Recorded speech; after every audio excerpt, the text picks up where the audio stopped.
Larang UMNO tukar tempat, ini reaksi Azhar. Perikatan Nasional gubal undang-undang sendiri. Dewan kecoh, Parlimen bergaduh isu majoriti Muhyiddin. UMNO tak tahu ordinan darurat dibatalkan.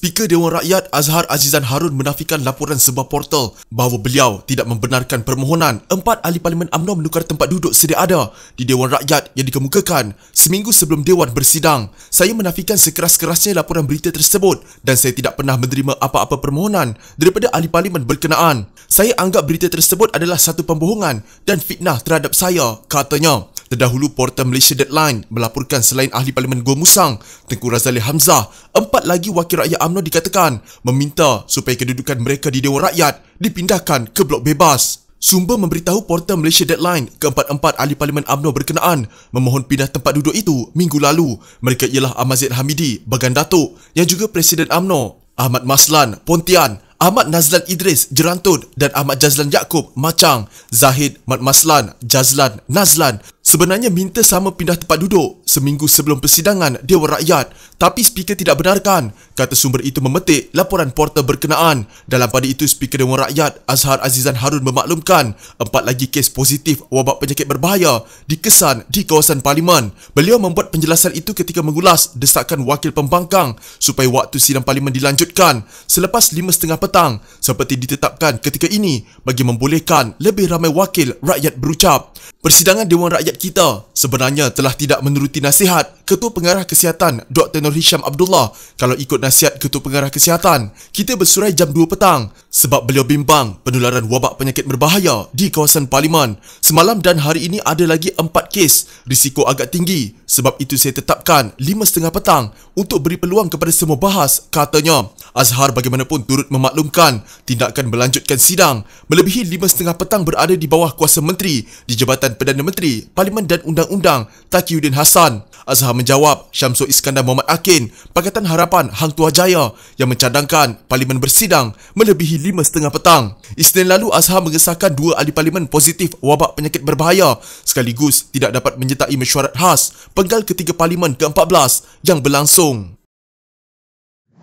Timbalan Presiden UMNO Muhammad Hassan menyifatkan pembatalan ordinan darurat oleh kerajaan sebagai satu perbuatan tidak berperlembagaan. Beliau berkata ini kerana pembentangan ordinan darurat dijadualkan untuk dibentangkan dalam sidang khas Parlimen, bagaimanapun dibatalkan secara tiba-tiba. Semua dilakukan tanpa ketelusan, tiada pengumuman rasmi, tiada pembentangan di Parlimen, tiada makluman dari Istana Negara dan pewartaan. Parlimen bukan medan persendaan. Kerajaan Perikatan Nasional menggunakan Parlimen hanya untuk memenuhi kepentingan mereka dan bukan kepentingan nasional, katanya di Facebook. Muhammad berkata, tindakan dilakukan Kerajaan Perikatan Nasional itu sangat merisaukan kerana jika dibiarkan berterusan akan mengakibatkan Malaysia menuju ke kancah stealth authoritarianism. Ia adalah keadaan di mana dalam waktu krisis, kerajaan menggunakan undang-undang mengikut cita rasa mereka. Dikala mereka wajar lebih telus, mereka melakukan sebaliknya. Apalagi bila mereka menggunakan krisis untuk melemahkan pelbagai instrumen semak dan imbang, atau menggunakan krisis untuk mengukuhkan lagi kuasa eksekutif dan bukannya memberdayakan kepercayaan nasional melalui pelbagai kerjasama demokratik, rentas politik dan ideologi, katanya.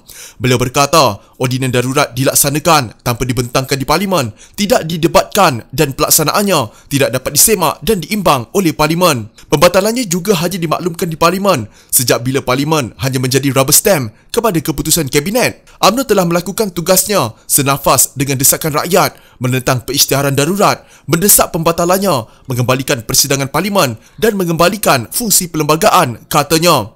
Muhammad berkata, apa yang jelas, pendirian UMNO yang konsisten ini telah meletakkan Kerajaan Perikatan Nasional dalam kedudukannya yang terdesak dan sangat rapuh, dan pembatalan ordinan darurat membuktikan kebenaran pendirian UMNO bahawa darurat dari awal lagi adalah salah dan tidak perlu. Katanya UMNO ternyata betul bahawa menggantung Parlimen dan melumpuhkan perlembagaan bukan caranya untuk menguruskan krisis dan natijahnya Parlimen mula bersidang. Pendirian UMNO juga benar bahawa menyelesaikan krisis ekonomi dan kesihatan negara memerlukan penglibatan semua dan bukan hanya tindakan eksekutif. Semua ini meyakinkan UMNO bahawa ia telah jadi suara pencerahan kepada Malaysia yang sedang gelap dan malap, katanya. Dewan Rakyat hari ini kecoh apabila Parlimen Pembangkang tidak berpuas hati dengan dakwaan Ahmad Tarmizi Sulaiman, Pasik, yang mengatakan Perdana Menteri Muhyiddin Yassin mempunyai sokongan majoriti di Dewan Rakyat. Tarmizi berkata demikian selepas Ong Kian Ming, Pakatan Harapan Bangi, berkata Muhyiddin sudah tidak mempunyai majoriti. Jelas Tarmizi, Muhyiddin yang juga ahli Parlimen Paguh terbukti mempunyai majoriti apabila majoriti ahli Parlimen menyokong Belanjawan 2021. Apa yang disebut Bangi tak betul. Paguh terbukti ada majoriti apabila kita berjaya lulus Belanjawan di Parlimen. Mana bukti ahli Parlimen Port Dickson ada majoriti? Katanya di Dewan Rakyat. Bagaimanapun, beberapa ahli Parlimen Pembangkang Bangun mencelah dan menyatakan rasa tidak berpuas hati terhadap kenyataan Tarmizi itu. RSN Raya, Pakatan Harapan Jelutong, yang Bangun mencelah mencabar jika Tarmizi berani, beliau boleh membawa usul undian untuk membuktikan sama ada Muhyiddin mempunyai majoriti sokongan atau tidak petang ini. Jelas Raya, kenyataan Tarmizi itu yang mengatakan Muhyiddin mempunyai majoriti sokongan mengelirukan Dewan Rakyat. Kalau berani kita undi. Saya cabar Tarmizi. Zaid Hamidi sudah beritahu UMNO tarik sokongan pada Perikatan Nasional. Saya cabar SIK, saut cabaran saya, katanya. Bagaimanapun, cabaran daripada raya itu tidak dijawab oleh Tarmizi. Sementara itu, Muhammad Alamin, Barisan Nasional Kimanis, bangkit mencelah meminta raya tidak membuang masa. Sebaliknya fokus kepada isu yang dibentangkan. Kita bercakap isu pencegahan. Jelutong, orang cakap pasal pencegahan. Jangan buang masa, katanya. Timbalan yang di-Pertua Dewan Rakyat, Muhammad Rashid Hasnun, kemudian meminta raya tidak mengganggu Tarmizi berucap. Terdahulu Ong berkata, Muhyiddin sudah tidak mempunyai majoriti di Dewan Rakyat dan semua pihak sudah mengetahuinya, termasuk pihak kerajaan. Katanya, jika Ketua Pembangkang Anwar Ibrahim diberi peluang untuk menjadi Perdana Menteri, saya yakin Anwar dapat menangani wabak penyakit berbahaya lebih baik daripada Muhyiddin. Tetapi, saya rasa kita semua tahu, tidak ada seorang pun ahli Parlimen di sini yang ada majoriti sokongan di Dewan ini. Kita semua boleh berganding bahu dan kerjasama dengan Barisan Hadapan untuk mengawal wabak penyakit berbahaya dan ekonomi. Ini adalah sesuatu yang semua pemimpin di sini cadangkan, boleh bincang, katanya.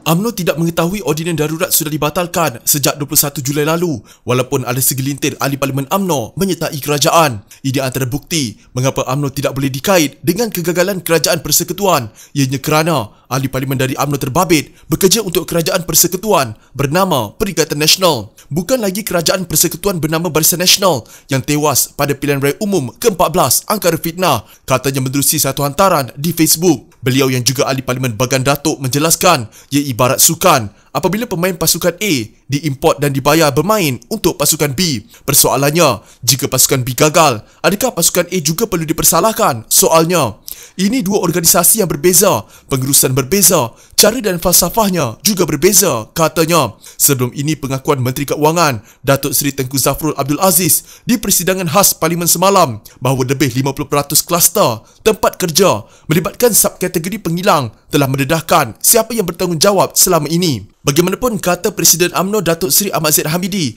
Menteri berkaitan masih tidak mahu mengaku kesilapan dengan mengheret sama pihak lain. Kononnya tindakan membenarkan kilang beroperasi sepanjang tempoh Perintah Kawalan Pergerakan, bukan keputusannya seorang. Beliau kata, keputusan benarkan kilang-kilang beroperasi semasa total lockdown bukan keputusan beliau seorang. Ia dibuat secara kolektif dalam mesyuarat Majlis Keselamatan Negara. Bukankah mesyuarat MKN dipengerusikan oleh Perdana Menteri? Perdana Menteri pun kena petik gamaknya. Begitulah keadaannya. Mereka boleh tuding sana-sini. Tetapi 60,000 yang dijangkiti itu sudah pun dijangkiti, katanya menerusi hantaran Facebooknya. Tengku Zafrul yang juga Menteri Pelan Pemulihan Negara dalam sesi penerangan mengaku lebih 50% kluster tempat kerja melibatkan subkategori pengilang yang direkodkan sejak PKP, suam-suam kuku atau separuh masak berkuat kuasa pada 1 Jun lalu. Dengan pengakuan Menteri Keuangan itu, maka Menteri bertanggungjawab yang beri lesen kepada kilang beroperasi sepanjang PKP jadi panas telinga. Mana boleh tahan beliau seorang saja kena di Parlimen agaknya,